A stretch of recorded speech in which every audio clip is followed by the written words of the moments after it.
I've been looking forward to this. I have not had a chance to tell the people of Rwanda how thankful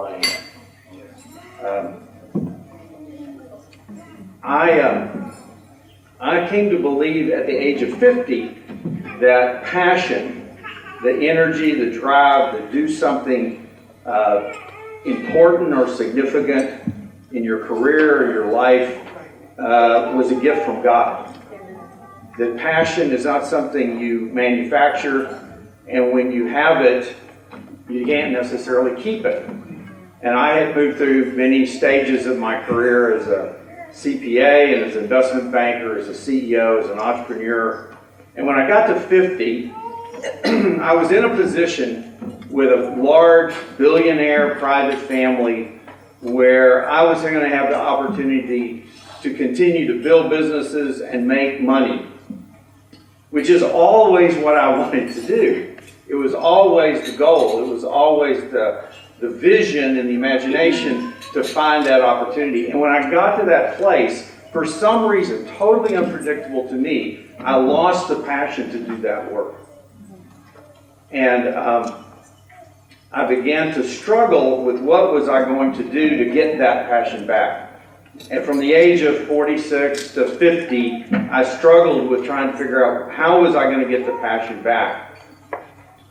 In 2002, right when I was 50 years old, some friends of mine introduced me to an Anglican bishop named John Rucyimara, who came to my hometown of Little Rock, Arkansas. I only met John for one day. I didn't know anything about Rwanda. I'd never been to Africa. And he came into my house and he told me the story of Rwanda, and he told me about his vision and his calling to build a school for genocide orphans called Sunrise. And we spent the whole evening talking together. We invited friends in, and he told his story. And then he left. And the thing that struck me about John is that he was an extraordinary entrepreneur. He was building schools, he was building hospitals, he was building businesses, building churches. He had an energy and a passion that was just contagious. And I was extraordinarily jealous, you know. And as the weeks and the months went on, meeting John haunted me. And I kept thinking to myself, you know, when John goes to heaven, Jesus is going to give him a lot of attaboys. And I was a Sunday school teacher of an adult Sunday school class, class in a Methodist church in Little Rock, and I just didn't think I was going to get that many. And eventually I reached the point of realizing that if God was the giver of passion, that the only way I was going to get my passion back was to make myself available to Him. And so we made a deal. I said, okay, Jesus, I will quit my job. I will quit everything I'm doing. I will go to the house and make myself available. And you can do with me whatever you give me passion to do. Now, please don't make me be a pastor or a missionary or a youth minister or anything like that. But I did. I quit my job. I went to the house and I said, okay, Jesus, we're available. And this was about a year later, and Bishop John came back into our town. We were going to do some fundraiser for him, and he came into town. We went to lunch, and I said, you need to understand, I don't have a job today, and it's partially your fault. And we had lunch, and we talked about could I do? What was I available? Well, I had already started helping him raise some money to build Sunrise. And he said, you know, education is really important. It's really critical. But what's really going to be important to Rwanda is industry, is to have a vibrant economy, to have businesses to be able to create jobs so that people can support their families. And you're a businessman. You've built businesses. You've helped other people build businesses. Why don't you spend the rest of your life building businesses in Rwanda? Now, I'd never been to Africa, I'd never been to Portugal, I'd never been on a mission trip, you know. And it haunted me as to what kind of a business could I build that would have any impact. And so a few months later, I was introduced to the organization called Opportunity International, which is one of the oldest and largest Christian microfinance organizations in the world. And I went to an immersion experience where they explained to me what poverty around the world really looks like. It doesn't look like it does in America. More important, it said to me that most people in the world, in developing countries, never have an opportunity for a job, that the only way they're going to support their family is by being an entrepreneur, by having a business, by being hustling and trying to make money. And that a microfinance loan in a microfinance bank that can provide money to them and give them a chance to save money and can train them is actually a way to help them. It can transform their lives. I was at this banquet or this ballroom explaining this concept to me, and it was like Jesus leaned down to me and he said, "You realize that I've prepared you for 50 years to do this work for me in the kingdom." And all of a sudden, that flame of passion that I had lost for 4 or 5 years came boiling back. And I became convinced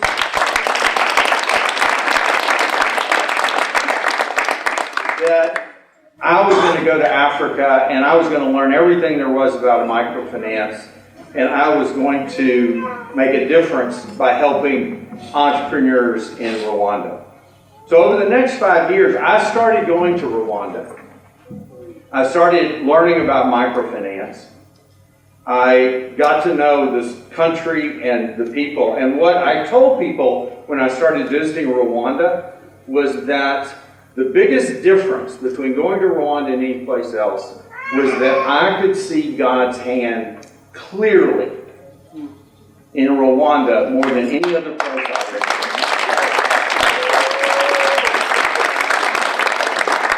And not only could I see it, but every person I brought to Rwanda was profoundly changed. They were transformed. And if they were listening at all, they could hear God whisper to them in Rwanda.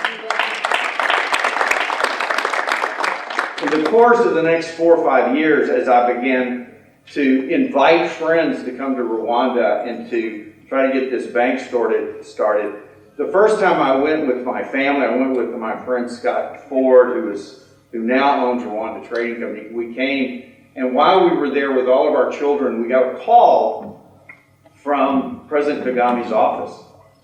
And he asked if we would come visit him. And fortunately, Scott and I, it was the last day of our trip, we had all of these children, and we said, you know, that would be the nicest thing in the world. But we have our children with us, and we're leaving in the morning, and I just don't see how we can do it. And the phone kind of went dead. And about 20 minutes later, they called back and they said, "The president says he has children too, so just bring your kids home."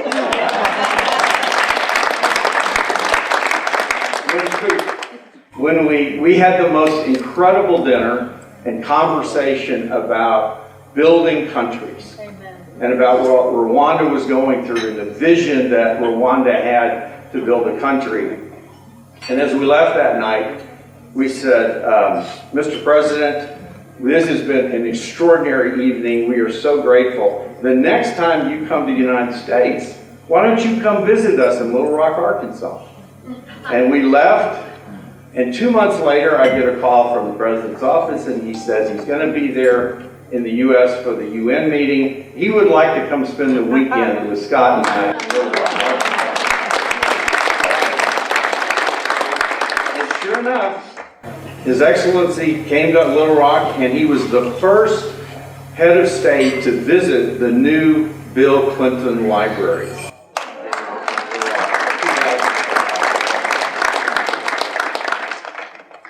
A A couple of years later, the president invited me to join his president's advisory council. And what we learned in that meeting with him and some senior ministers was that the blueprint for building Rwanda, a lot of it had been taken from the experience of the Asian tigers in countries in Eastern Asia, the fast-growing economies. And they explained to us all of the strategy that was involved in building the country. And they specifically explained that there are two things that, as international friends of Rwanda, that we could help with. And the first one was, they said that what made the Asian countries grow so quickly was to aggressively recruit and invite foreign investors to come in and build companies in their country. That bringing capital and management and access to networks and technology could accelerate the growth of industries. And that how about building some businesses here in Rwanda, and how about helping us invite other foreigners to build businesses? The second thing, which was complementary to the first, was that what they had learned from the Asians was that they had created opportunities for some of the more promising students in the country to be able to go abroad and get an education and to learn to be globally competitive citizens, then come back and join with those foreign businesses. And they said the Singaporeans told them that when they started doing that, 10 years later, all those foreign-owned companies were run by Singaporeans. And 20 years later, the Singaporeans had bought all the foreigners out. And that's the strategy of Rwanda, and that's how we could help. So in 2007, 13 years ago, we created a U.S. nonprofit called Bridge2Rwanda that would do those two things. So the first few years, we worked with several different investors. Scott Ford did come back to the country. He was also on the PAC, and he bought Rwandex and started a Rwanda Trading Company, which has now grown into West Rock Coffee, which is one of the biggest globally integrated coffee businesses in the world.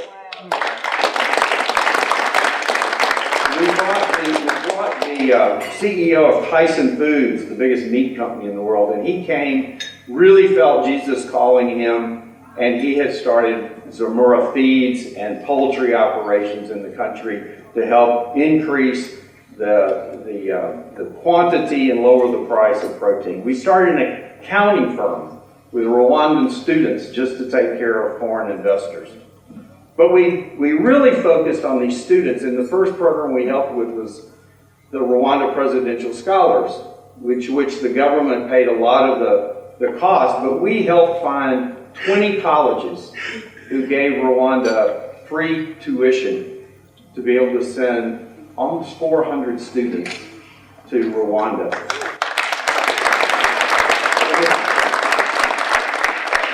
In 2009, the president called me and asked if I'd come meet with him, and he said, I know that there are opportunities out there for Rwandan students to earn full scholarships in schools in America. And he said, I know that English is the bottleneck. And he said, could you create an alternative program that would empower our students to win full scholarships so that we don't have to pay for it and they can get into a much broader variety of schools?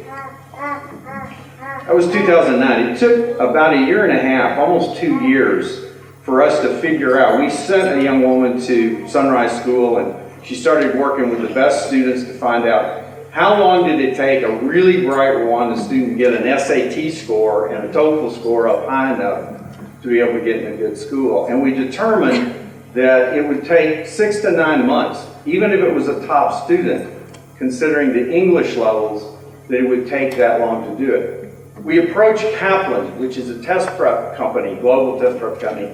We became the first Kaplan test prep center in Africa. Wow. And we took our first group of students in 2012.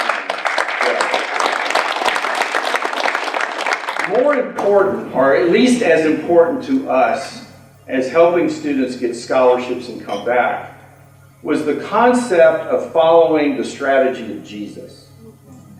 That Jesus work through small groups of committed brothers and sisters who had a common vision and a common mission, and who loved each other and loved him. Amen. So our mission that came not just to help these students get scholarships, but to create a fellowship.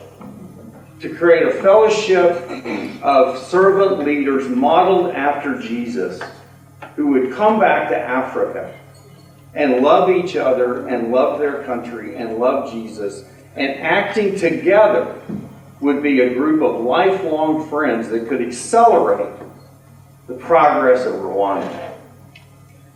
In the last 9 years, we have helped 264 students win $60 million.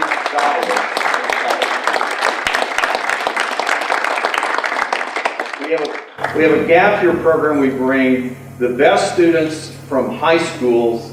We get, on average, about 1,500 applications for 30 spots, 25 to 30 spots. They move in together.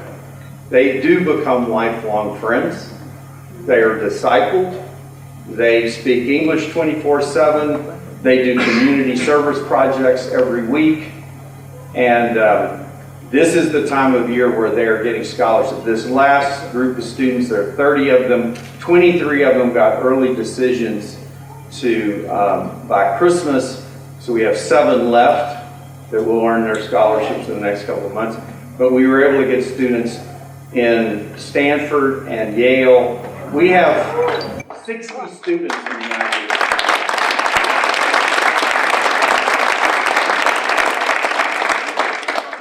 More important is that 84 of those students have graduated from university, and 52 of them are back in Rwanda and in jobs.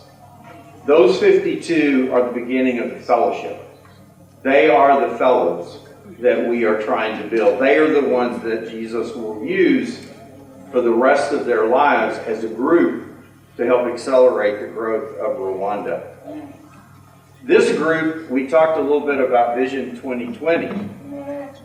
And this group of students have heard about Vision 2020, and they have spent their youth and their college years watching the performance of the country. But what has got them keenly aware is Vision 2050. That the next 30 years belongs to them.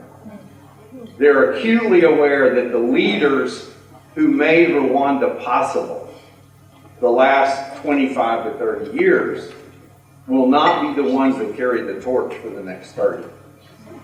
That the private sector that needs to be built, the engine of growth and prosperity and jobs, the entrepreneurs, will not likely come out of the generation that fought the war and built the country.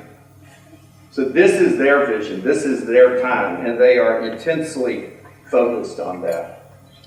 And now that we have 50 back and another 75 in the pipeline, the focus of Bridge2Rwanda is also shifting. It is no longer on getting scholarships. While that is something we will continue to do, the question is, how do we accelerate the growth and the responsibility and the impact of this group of young people on the country of Rwanda in the next 10 and 20 and 30 years? There is a wonderful proverb that I really like that says that strong societies come when old men plant trees whose shade they will never sit under. We are planting lots of trees.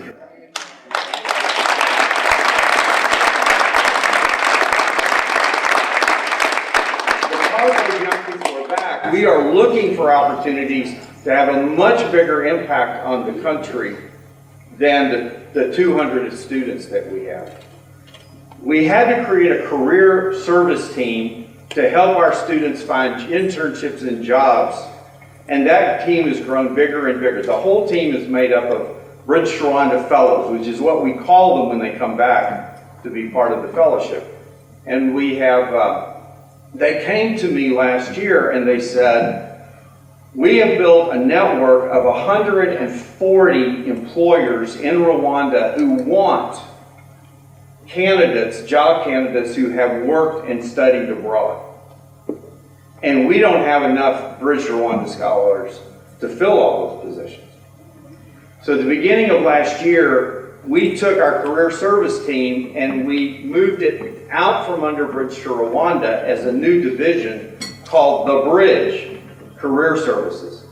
We gave them a new name, we gave them a new logo, we moved their offices into the Kagame Business Center, into a very cool co-working space that young people would like. And they then begin to advertise themselves that they are available to any Rwandan who has studied or worked abroad and wants to come home. This is a free service. They will help you find a job.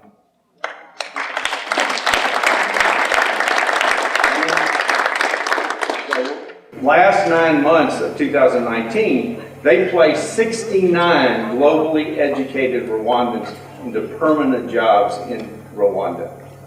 And less than 20 of them were Bridge2Rwanda scholars.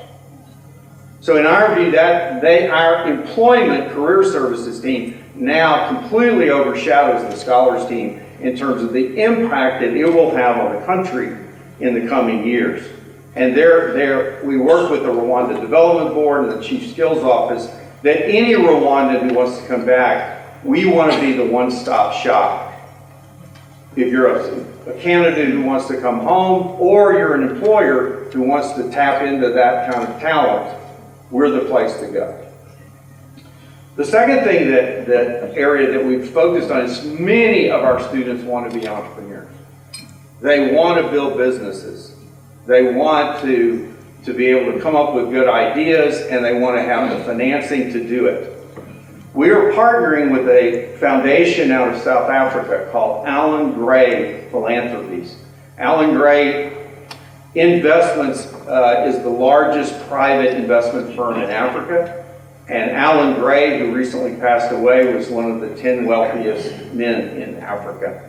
And he had a belief in entrepreneurship, and for the last 15 years, he had an entrepreneurship program in South Africa where he sponsored 1,500 young people to go through college and then to be trained as entrepreneurs. He believes in the power of entrepreneurship so much that he wanted to take this program across all of Africa. And he decided to headquarter the new foundation in Kagame. So Bridge2Rwanda is partnering with him today. We hope to launch the Allan Gray Graduate Entrepreneurship Program before the end of the year, where they will provide a one-year residence program for up to 100 college graduates under the age of 35 to be trained as entrepreneurs, to participate in an incubator or bring their company into an accelerator, and they hope to invest in 10 to 20 new companies in Rwanda every year.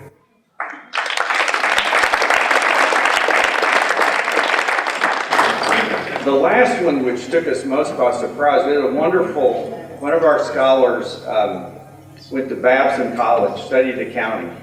She had very, very attractive offers from 2 or 3 of the big accounting firms. She contacted me at the end of last year and she said, "Dale, I think Jesus wants me to come home and work in agriculture." She says, "I've never been on a farm. I grew up in Kigali. I don't know anything about that." She said, "I don't even know why I'm thinking this way." And I said, well, right at that moment, a friend of Rwanda, an American, had gifted to Bridge2Rwanda a farm in the eastern province, about a 6-hectare farm right on Lake Mahazi, across the lake from the president's house. And another American investor, come to us and had asked us if we could use that farm to grow soybeans for his feed mill. And so this young woman agreed to come back, and we sent her to a training program called Foundations for Farming, or Farming God's Way. It's a conservation agriculture methodology that we started employing on this farm in the eastern province. And it is absolutely amazing. It requires no mechanization. All it requires is a hoe and the discipline to follow it. And it requires less inputs. Our maize and bean crops look like something out of Nebraska. And so this year we're organizing a project to begin to try to teach this methodology across the country. We have worked with the University of Rwanda and the College of Agriculture. We're going to set up a demonstration there and start setting up a training and internship program for University of Rwanda grads.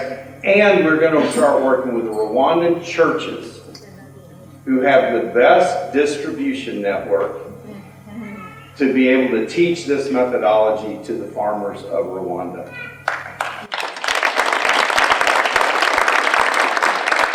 I'm going to wrap this up by showing you a very short video, a couple of minutes here, if it's available.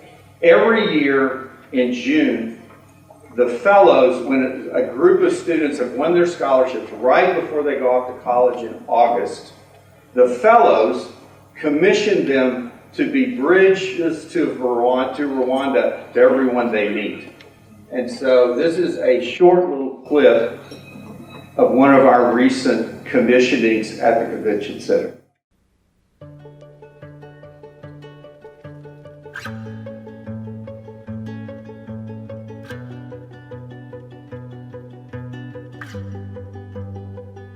Today we celebrate the commissioning of our 7th class of Bridge2Rwanda scholars. With your parents, today we want to love and release and commission you to go out into the world. We all know that the most precious gift that Bridge2Rwanda gave us is not scholarship, it is family, it is love, it is giving hearts. So we are a very results-driven organization, and our results are that with the commissioning of Group 7, we will now have 206 scholars who have won scholarships to study abroad. We want to become those engineers who engineer other people's life.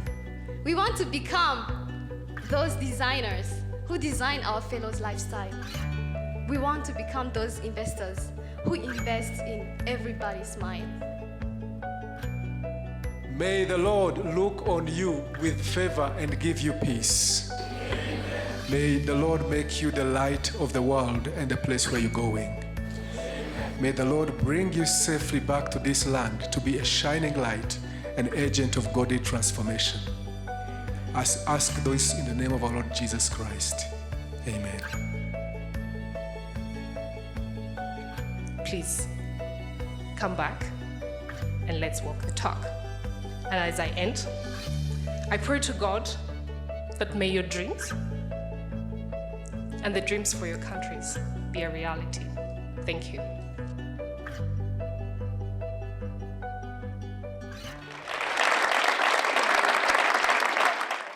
You know, I'm like the surfer who caught the perfect wave.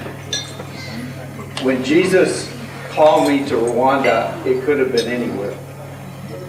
And I ended up with the most extraordinary country in the world. The mission that God gave me 20 years ago was to build a bridge to Rwanda and transform lives at both ends. And my prayer is that I will be able to do that for many, many years to come.